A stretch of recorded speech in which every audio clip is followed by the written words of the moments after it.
देश को दलों के हित से ऊपर रखा है। हमने राजनीतिक सौहार्द और शालीनता को बनाए रखने के लिए प्रयास किए हैं। ये एनडीए सरकार ही है जिसने प्रणब दा को भारत रत्न दिया, जो जीवन भर कांग्रेस में रहे थे, लेकिन हमें उन्हें ये सम्मान देने में संकोच नहीं किया।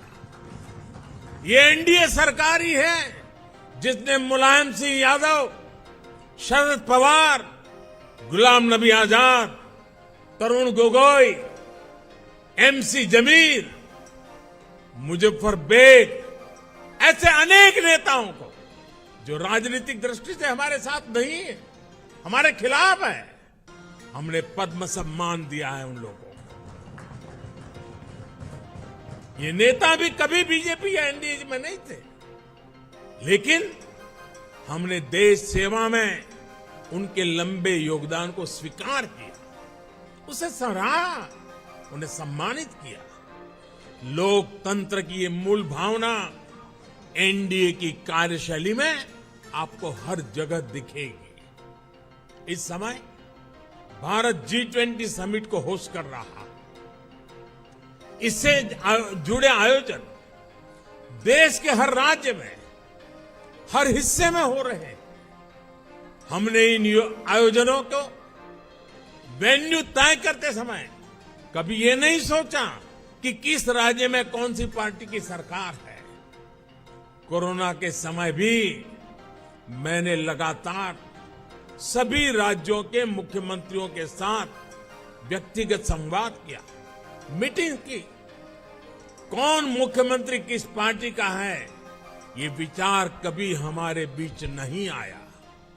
इसी तरह आप उन दिनों को भी याद करिए जब भाषा, लैंग्वेज लोगों को बांटने के एक पुल के तौर पर इस्तेमाल होती थी।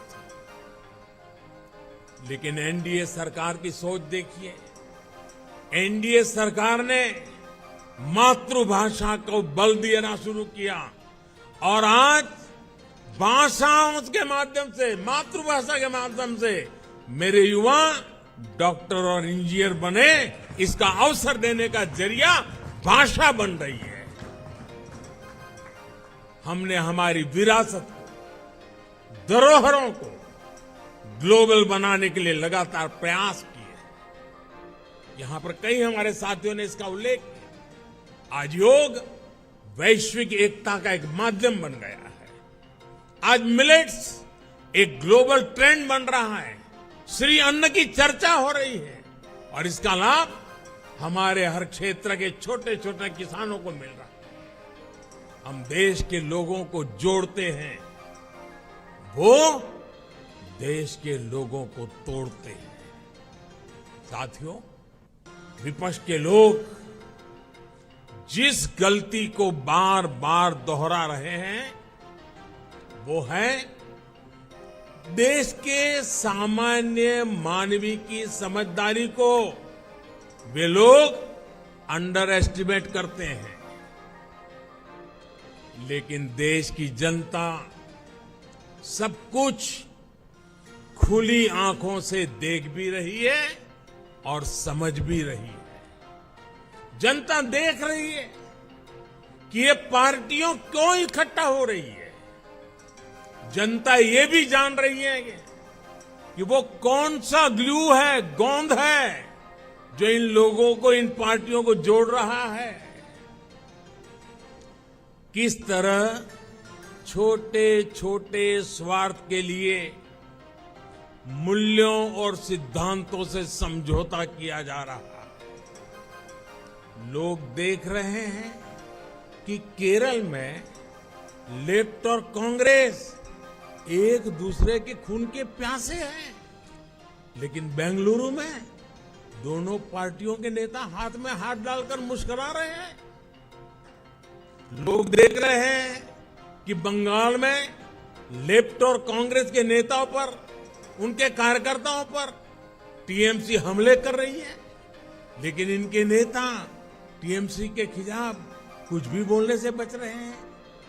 इसलिए देश के लोग कह रहे हैं कि गलबहियां मिशन नहीं है, मजबूरियां है। इनकी सच्चाई आपको दूसरे राज्यों में भी दिखाई देगी। नेशनल कॉन्फ्रेंस के नेता और पीडीपी के नेता एक दूसरे को कैसी कैसी गालियां देते हैं। आरजेडी और जेडीयू के लोग कैसे कैसे शब्दों से एक दूसरे को नवाजते थे।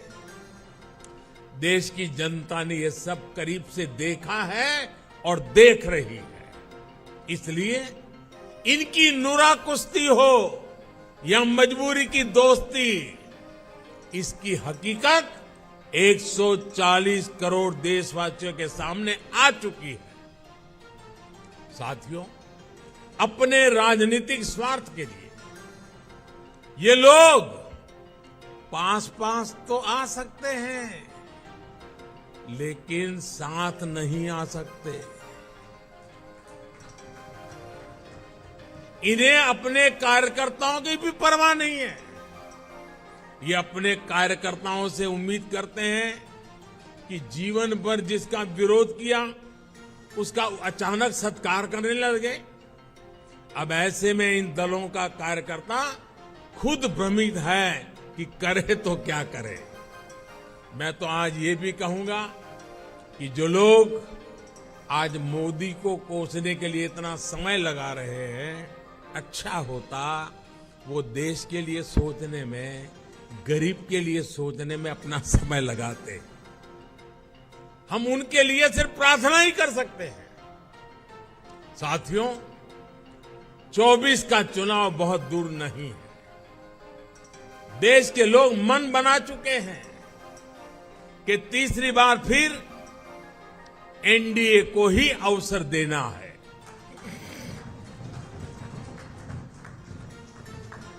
देश का मन आप जानते हैं, लेकिन विदेश का मन भी बहुत कुछ संकेत दे रहा है। आमतौर पर जब भी किसी देश में चुनाव का समय निकट आता है तो उसका बहुत बड़ा असर उसके वैश्विक संबंधों पर भी होता है। हर एक को लगता है कि भाई अब तो चुनाव का वर्ष है, अभी इस सरकार के साथ अभी रहने दो, एक बार चुनाव हो जाए, नई सरकार आएगी तब सोचेंगे। स्वाभाविक है। कोई भी दूसरा देश उस सरकार के साथ जो चुनाव बिल्कुल निकट हो वहां संबंध बनाने से पहले, संवाद करने से पहले 100 बार सोचता है।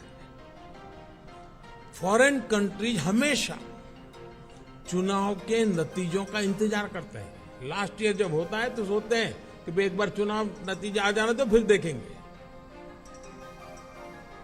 जो सरकार जाने वाली होती है उस पर कोई भी देश अपना टाइम और एनर्जी इन्वेस्ट नहीं करना चाहता।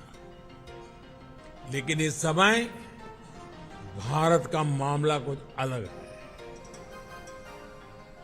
सबको पता है कि हमारे यहां कुछ महीनों में चुनाव होने वाले हैं, फिर भी अनेकों महत्वपूर्ण देश, चाहे अमेरिका हो, फ्रांस हो, ऑस्ट्रेलिया हो, जापान हो, यूएई हो, यूके हो, सब एनडीए सरकार के प्रतिनिधियों को इनवाइट कर रहे हैं।